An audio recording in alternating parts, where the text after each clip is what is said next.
It's midday. Good afternoon, and thanks for making time for the midday news right here on 3FM 92.7. We're coming to you live from our studios here at Adisa Wikanda in Accra. And of course, we're also live on Facebook. My name is Judith Brown. In the headlines this afternoon, Speaker of Parliament directs 7-member ad hoc committee investigating leaked IGP tape to go back and finish the report following disagreements among members. We have details of that. Also, Minority Caucus in Parliament to stage second protest to demand removal of the governor of the Bank of Ghana, BOG, Dr. Ernest Addison, and his two deputies from office will engage the Boko Central MP shortly.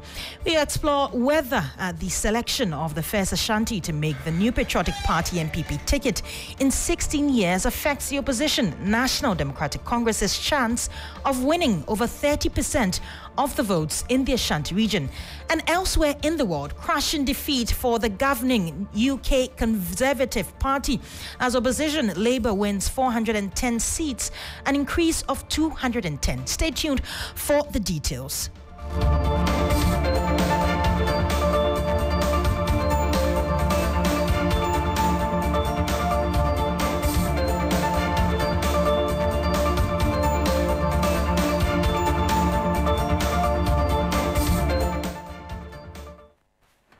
Now, in our first story, the dust is now settled on the front of the governing New Patriotic Party NPP. The National Council on Thursday, July 4, endorsed the nomination of Dr. Matthew Poku-Prempeh to be the running mate of Dr. Mahmoud Bawumia. Listen to Communications Director of the NPP, Richard Ahiaba, speaking after the meeting on Thursday. Our understanding is that he would complement the vice president. He would work with the vice president. He made a very powerful statement in the room that he's working with the vice president and he will be a running mate, not anything more than that. Well, for the NPP, the partnership between flag bearer of the New Patriotic Party and Vice President Dr. Mahmoud Bawumia means Shia South lawmaker Matthew Poku-Prempeh as his running mate is a ticket which will ensure the party breaks the 8. For this, for the first time in 16 years, the NPP will have an Ashanti on their ticket. Some analysts have said this could bolster and galvanize the party's base in the Ashanti region and lead to massive turnout for the NPP. But others disagree, saying that the economic situation will reflect in the choices of the electorate. Let's speak to the opposition, the National Democratic Congress, which is targeting more votes in the Ashanti region, and how this will affect their campaign. Dr. Tanko Rashid Computer is the Deputy Director in charge of elections and IT for the NDC. Good afternoon, sir. Now, in the 2020 election, NDC John Dramani Mahama polled 652,962 votes, or 26.08%. He was going against Nana Akufo-Addo of the NPP with 1,793,773 votes, or 71.64%. Now, some say that the NDC's chances in the Ashanti region might be impacted negatively due to historical trends and the candidacy of an Ashanti royal on the NPP ticket. Is the NDC shivering? Let me tell you that we are not perturbed with the choice of Napo. Look, in fact, indeed, Napo was not chosen because of competence, but Napo is chosen because of regionalism. And that is what we should be looking at. But mind you, the NDC will beat Napo in his own backyard. NDC is prepared and will not behave like how we behaved in 2020. I am assuring you that if you are going to compare results of 2020 to results of 2024, take your mind back to what happened in UK. In 2019, Labour Party lost heavily, but they came back strongly in 2024. Strongly in 2024. And today, look at what is happening in UK. And I'm telling you that we are even more prepared than what Labour prepared for the election. And we are going to send the battle to the Ashanti heartline in the 2024 election. The battle is battle of message, a battle of what we intend to do for the Ashanti people, what we have done already for them. Clearly, if you look at our performance in Ashanti region in terms of delivery when His Excellency John Dramani Mahama was in office, is far, far, far, far above what the combined effort of Nanado and Bawumia put together. And also, we are not prepared. We have seen what is going on. The rigging machinery in Ashanti will be stopped this year. And I can assure you that we are ready for it. And you will see the kind of results that will come out from Ashanti. In fact, we are clearly even looking at not less than 40% of the votes in there. Because clearly the mathematics and the figures doesn't add up. Right. And we know where it's coming from. And we are going to put our eyes on them. Right, Doctor. Just to follow up, now the two vice presidential candidates are both former education ministers. Now the MPP is using the free SHS as a trump card, whilst the NDC says that it started progressive free SHS. How would this debate shape your campaign? In fact, the MPP, they are very economical with the truth. They started with progressive free education. They didn't start free education. When they came to office in 2017, they started with the first year. The second and third years were in school. Were they giving them free education? That's the question you should be asking them. They also started with the progressive. In fact, we started the progressive 2015, 2016. And it's where everybody saw it. The video, the footages are all over. Your cameras were there to capture His Excellency John Dramani Mahama launching the free progressive education. And even Nanado, then candidate Nanado, applauded His Excellency John Dramani Mahama for going that tangent. They came in 2017. They didn't start free education. They started progressive. They started first year. In any case, when have they started knowing that a driver mate is as good as the driver himself? It's not the same people who are saying the driver mate is useless. And so what are they now making him useful in this tangent? That is a question we should be asking them. Because it's the same Bawumia who said he was a driver mate, and therefore nobody should hold him responsible for all the ills of what is going on. And that's why it's asking for the steer. So when have they now come to the realization that driver mate is important? Well, many thanks for your time. That's Dr. Tanko Rashid Computer. He is the Deputy Director in charge of elections and IT of the NDC.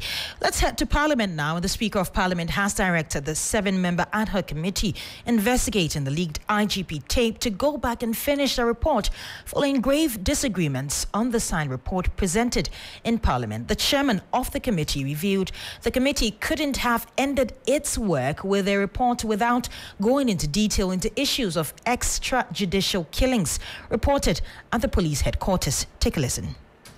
Mr. Speaker, the work of the committee was consensual or unanimous in the sense that the chairman did not have an original vote. There was a very serious matter. What was a serious matter that came before the committee? It was that some Nigerians have been executed under the mango tree at the police headquarters at the instance of the current IGP. I have the verbatim report of the committee here, and the outcome was 3-2. Honorable members, it's very clear that the committee has not completed the job. And so I will direct that we suspend further consideration of this matter. We want to caution I want to caution all members on this matter.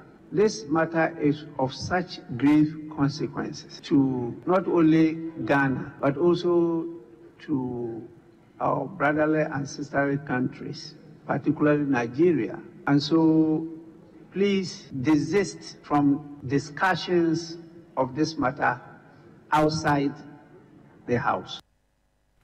Right, you heard Speaker of Parliament Alban Sumana Babing there. Now, Dr. Adam Bunan is a security analyst. He joins us live with more.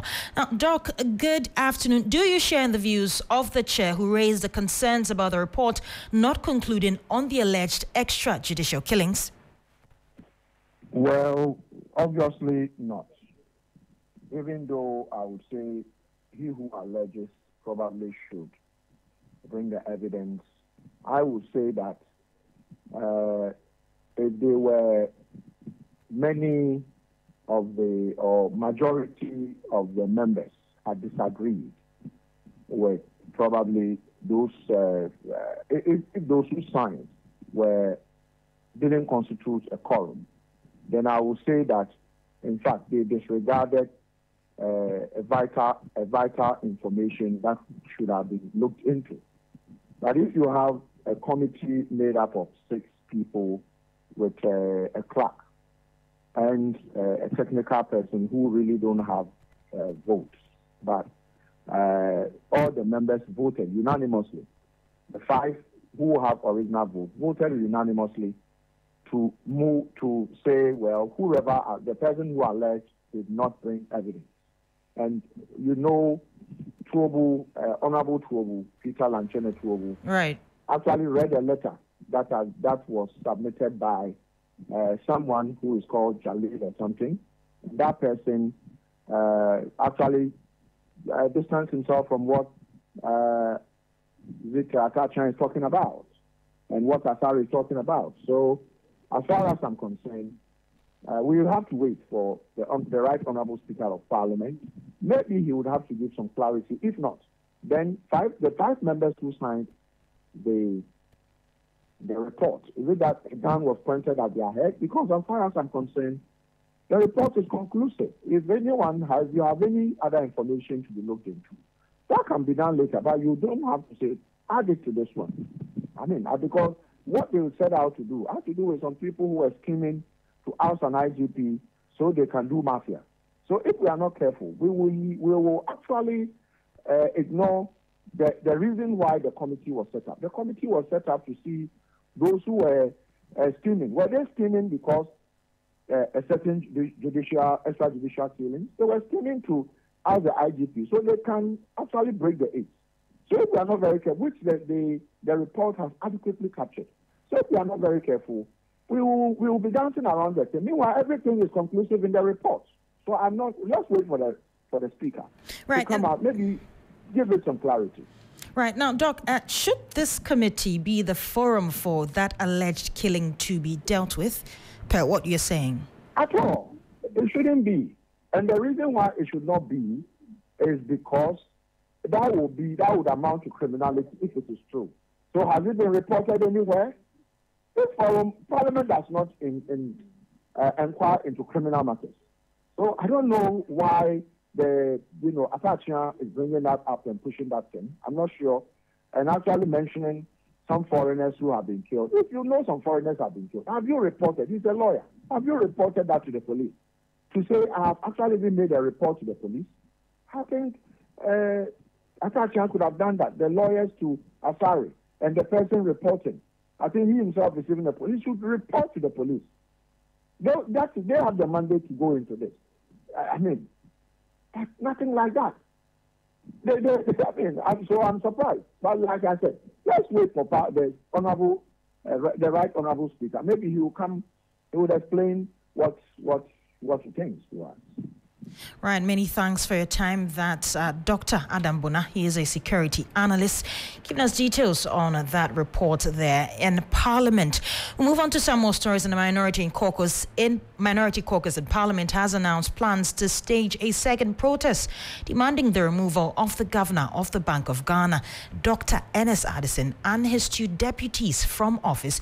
You will recall that on October 3, 2023, members of that same caucus organized a protest to call for the resignation of the governor and his deputies. Now, this was after the bank recorded a 60.81 billion loss in the 2022 fiscal year and allocated over $250 million for constructing a new headquarters. Well, we would be speaking to Mahama Yariga. He is the Boko Central Member of Parliament. We'll get him soon and speak to him in subsequent bulletins. But let's move on to some stories on education. The West African Examination Council has made a strong case for a review of the sanctions regime for examination malpractices. Now, the council says the carrying fine of between 1,200 to 3,000 cedis is not deterrent enough. Hence, the increase in examination illegalities during the national exams. My colleague Grace Hamwa-Jeman has been sitting through the press briefing on the council's preparations for the 2024 BC. She joins us with more. Hello, Grace. Right. It seems that we are having a bit of a challenge reaching her. But, of course, we'll get to her soon, and then we'll bring you more details on that story on WAEC.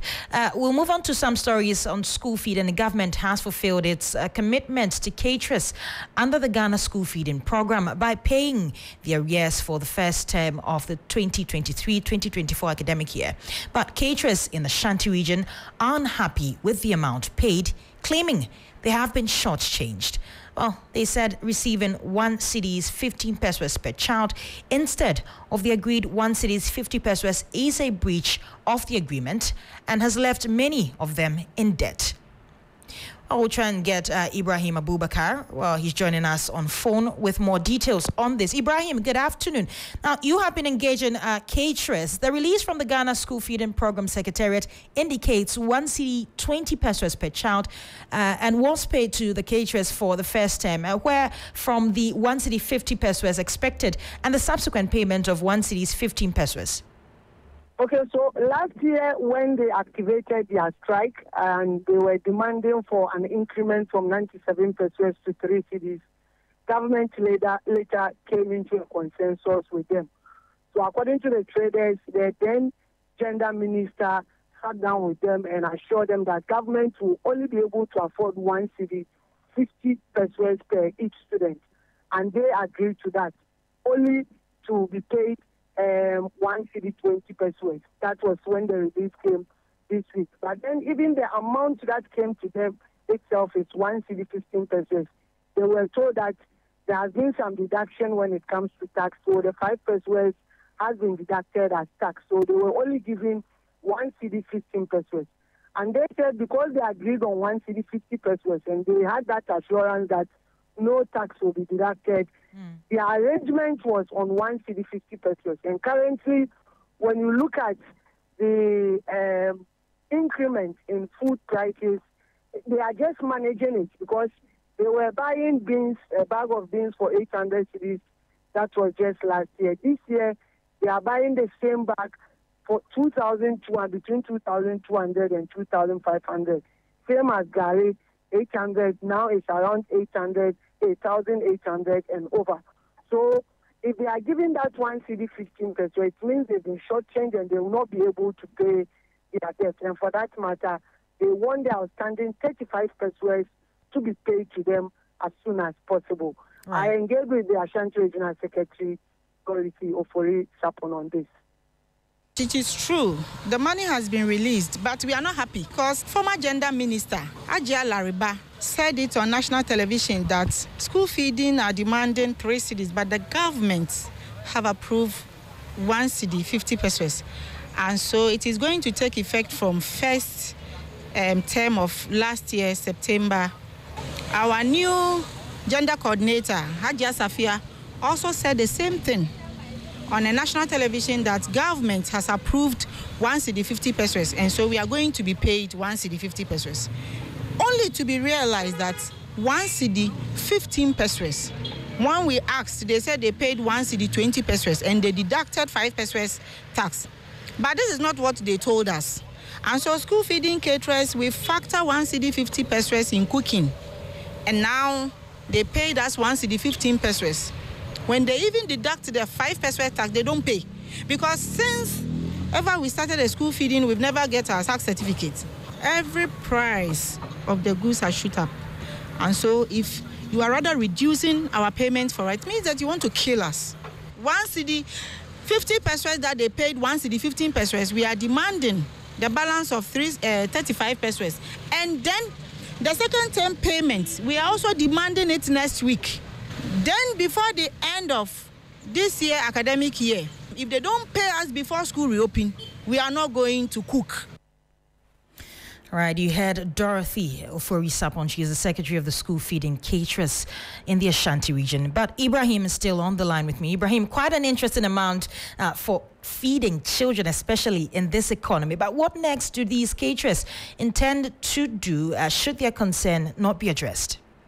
Well, they are saying that since most of the executives, when you come to Ashanti, most of the executives of school feeding are also grassroots members of the New Patriotic Party, and they said they have to go and campaign for the party, but if government fails to pay them that outstanding amount and also make sure that they are timely with regards to payment, then it means that they will have to boycott the election and also tell their members not to vote for the ruling party. So that is their demand and threat for now. When you look at government payroll, it is big. None of them are complaining of their pay, that we are not receiving our pay, but only feeding secretariat. So it means that it is deliberate because they know the women are nobody.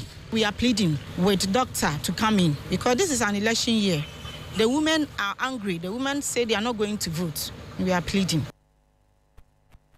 Rana, let's do some more stories. A strike by the Colleges of Education Teachers Association of Ghana, CTAG, is in day 15. The strike started on Friday, June 14, over what members say is a failure of the government to implement the National Labour Commission, NLC's arbitral award orders and negotiated service conditions.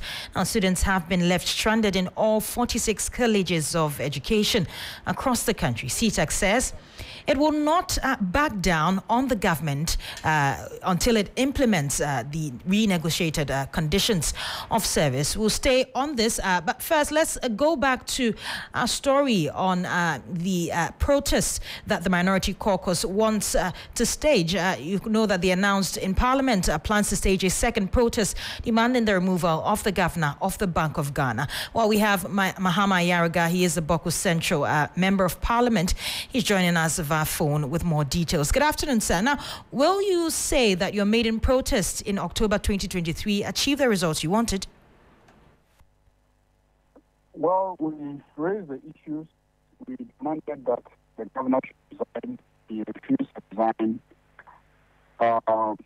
He's had quite a reasonable time, and he's refusing to resign.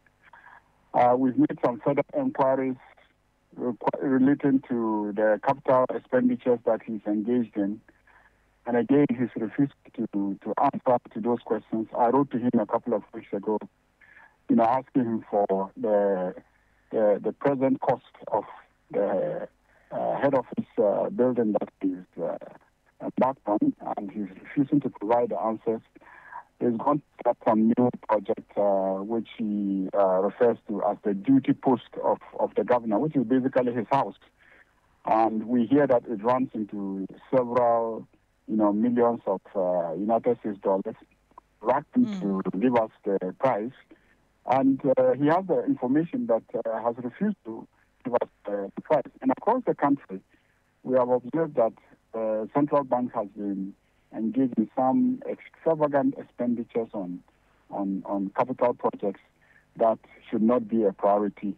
And as we speak, last week, I'm sure your media house would have carried the bank has asked the government for capitalization, which is a patient have become insolvent. They can no longer act as last resort. They have collapsed the financial sector. They have refused to do their work and incapable of managing the stabilization of the city. As you can see, the city has depreciated, significantly. And so, some of their policies have, led to very high inflation, and people's purchasing power has been seriously diminished. All these are a result of the incompetence, incapacity of the NPP government, but even more so, that of the central bank governor, his deputies, and the board, because if you look at our constitution, the central bank has been given that mandate to handle monetary policy, to manage inflation, to manage money supply into the economy and all that. And they have failed to do that, and we are all suffering as a result of their incompetence, and they must go. I mean, if we don't hold institutions like that accountable, we are setting very bad examples, because such strategic institutions such as, the Bank of Ghana, Cocoa Board, they can run this economy down and nobody will be holding them accountable. We are all paying attention to the so-called politicians, the ministers. When these are the ones that are really, really running issue and destroying the economy. Right. Now, Honorable. The minority insists that he must resign. Right. And we're going to go back and we're going to carry out public protest until he resigns. Great. Now, Honorable, have you been able to conclude with arrangements for this protest with the police yet? Not yet. Among ourselves, we're involved in consultations, and then we are planning, we are thinking about dates and etc. When those are concluded, we will definitely write to the police and then give them a date, and then write to the governor again, and then continue to demand his resignation. Right, many thanks for your time. That was Mahama Ayariga. He is the Boko Central MP, giving us details on a planned protest by the Minority Caucus. Now let's head back to the CTAC strike. And as we said, it has entered day 15. CTAC says it will not back down until government implements the renegotiated conditions of service. And the National Labour Commission, at its last meeting last Thursday, did not allow CTAC to enter its inner chamber, saying it will only engage the association if it calls off its strike. Well, joining us via phone is Swali Razak. He is the national president of the Teacher Trainees Association of Ghana, TAG. Good afternoon, Senna. What have you been up to these last 15 days since your lecturers started their strike? Yes, good afternoon to you, and then good afternoon to your lovely listeners and all trainees in all the 46 colleges of education in Ghana. True, ever since the membership of CTAC called of this indefinite strike action on the 14th of last month, we haven't been relenting on the issue. We have had to engage with the various stakeholders that can see to it that we get solutions to these strike action as soon as possible. Just yesterday, we had met the minister, which he gave us our assurances that he's willing and ready to settle whatever demands that the membership of CTAC might be demanding. According to the minister, he equally mentioned to us that he has invited the leadership of CTAC to have a meeting with them today, and we are looking forward to the outcome of this meeting so that you will know the way forward and what we will advise our membership. But have you engaged CTAC in any way, and what have they been telling the students' leadership?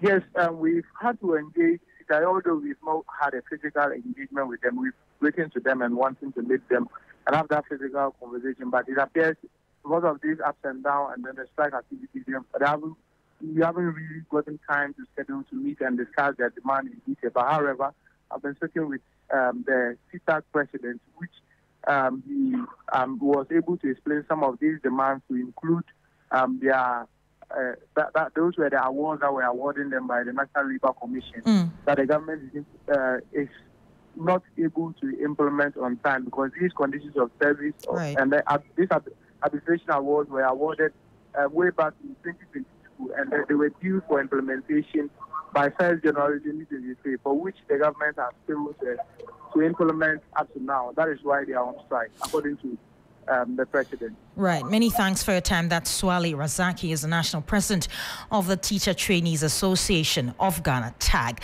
Now, to the courts now, and Chief Justice Gertrude Tokonu has assured women in the legal profession that she will create a conducive space in the judicial system to allow female presence to endure and thrive. The Chief Justice was speaking at the launch of the Gender Equality in Law campaign at Mevenpick Hotel.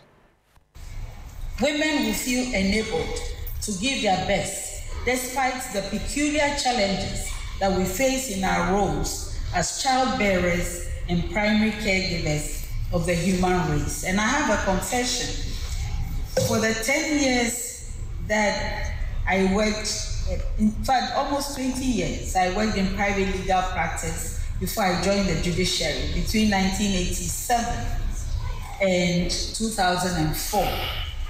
I almost resolved every year to stop private legal practice because of inefficiency in justice delivery.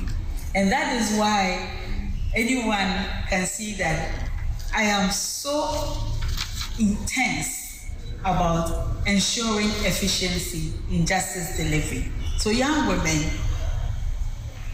take it from me. I have been pregnant and going to court. I have had babies that needed to get to their creches before going to court. And I'm going to do everything I can to make your work easier. You heard there the Chief Justice Gertrude Tokonu planning to make things easier for females in court. Now, in international news, in the United Kingdom, the Prime Minister Rishi Sunak is to resign as Conservative Party leader after a catastrophic night for his party leader. Labour leader Keir Starmer will become Prime Minister after meeting King Charles. And after 14 years of Conservative government, Labour won the general election in a landslide. Keir Starmer vowed to rebuild Britain as its next Prime Minister. Now, Labour won some 410 seats, an increase of 210, while the Conservatives lost about 250 lawmakers, including a record number of senior ministers and former Prime Minister Liz Truss. Meanwhile, the populist right-wing Reform UK party headed by Nigel Farage won more than 4 million votes and 4 seats in the Commons. Well, that's how we wrap up the midday news right here on 3FM 92.7. My name is Judith Brown. Thanks for joining us. Do stay tuned for the rest of our programs.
It's time now for Business Daily. Coming up, CSO Alliance for Extractive Sector demands immediate halt of all small-scale mining operations for proper regularization of activity.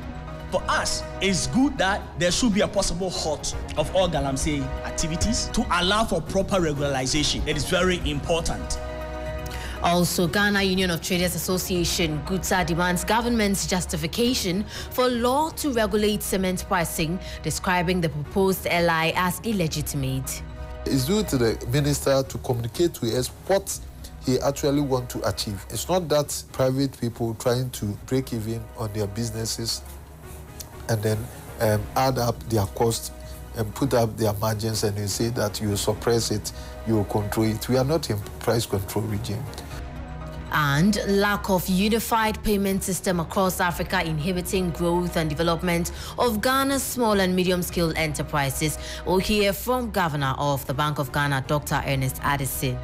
In a time where Africa's cross-border payments are costly, where sending $100 would end up paying only $40 received. My name is Manu Afful. Details of these stories and others are lined up for you. Stay with me.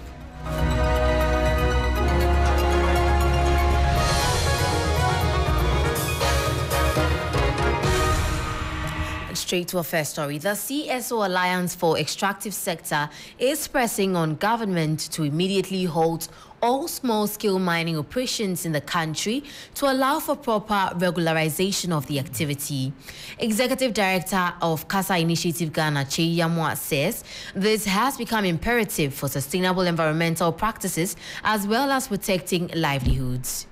The way a manner galamsey is going is a disaster and an issue for national security. We have said that elsewhere, we've seen sustainable small-scale mining done very well, regularized, and the actors are supervised with proper environmental officers and mining expertise to guide them. Now, when you go to the mining areas, it's important to note that most of them are even wasting their gold ore because of the techniques they are using. They are digging out the sand, washing in dirty water, and gold must settle by specific gravity. So if your water is dirty, you're almost washing them away. And they move to various areas. And we need to ensure that they are formalized. And the element of political functionaries engaged in illegal mining is also an issue, because if that is done, it's difficult for government and political parties to be committed to addressing the issue. For us, it's good that there should be a possible halt of all galamsey activities to allow for proper regularization. It is very important. That was Executive Director of CASA Initiative Ghana, Che Yamwa. Meanwhile, President of Ghana Union of Traders Association, Dr. Joseph Obing, is asking for justification of the proposed legislative instruments which seeks to regulate cement pricing in the country. According to him, the proposed law by the Minister of Trade and Industry, K.T. Hammond, is inappropriate considering the liberalized economy Ghana operates unless otherwise justified by some legitimate reasons. He spoke to 3 Business. We are not in price control regime where private people have secured their loans and then resources to do their trade and manufacture, add values and all that. Then they should be allowed to add up their costs and then put their reasonable margins and sell and be in competition. On the contrary, if the trade minister have any cause to believe that these cement manufacturers, though there are not many in this country, so they are forming kind of a cartel where they communicate, they form monopoly and then communicate among themselves to control the prices. That one, it means that they are surcharging all of us, taking undue advantage. Then there's anything right if the minister want to come in. It's due to the minister to communicate to us what he actually want to achieve. Dr. Joseph Obing is president of GUTA, that's the Ghana Union of Traders Association. Away from that, Central Bank Governor Dr. Ernest Addison has attributed the poor performance of the country's small and medium-scale enterprises to the absence of a unified payment system among African countries. Speaking at the Continental Interoperability Symposium organized by the Africa Prosperity Network, Dr. Addison said the exorbitant costs associated with conducting business across African nations has inhibited business growth and development. In a time where Africa's cross-border payments are costly, where sending $100 could end up paying only $40 received in some of the most expensive corridors, you would agree with me that these 2 scenarios present an optimal opportunity for scaling up cross-border transactions on the continent. An efficient cross-border payment interoperability system can deliver seamless payments across African countries, as well as provide extensive inclusivity in expanding access to payments and financial services for the youth, vulnerable groups, and striving entrepreneurs. You heard the governor of the central bank, Dr. Ernest Addison. Meanwhile, Minister of Communication and Digitalization, Ursula Owusu-Ekufo, has stressed the importance of data protection to facilitate the scaling up of mobile money interoperability among African nations. She said Ghana is poised to provide a key building block in the borderless interoperability agenda. In harmonizing interoperable systems to data sovereignty is important. How data is being stored, who has access to it, who has control over it, and how it is used should be of keen concern to the various forerunners of this continent-wide mobile interoperability drive. Data protection laws are therefore important, and every nation needs to have them. These laws, however, need to be flexible enough to also create room for pools of data to be utilized regionally. As a member state of the Smart Africa Alliance, we will be deploying a key building block for cross-border interoperability of data services, digital ID, and the wider data exchange starting this year. Minister of Communication and Digitalization, Ursula Owusu-Ekufo there. Well, that's it for Business Daily on 3FM 92.7. For more stories, kindly log on to our website on www.3news.com. I am Manu Afful. Do stay tuned. Urban Blend is up next.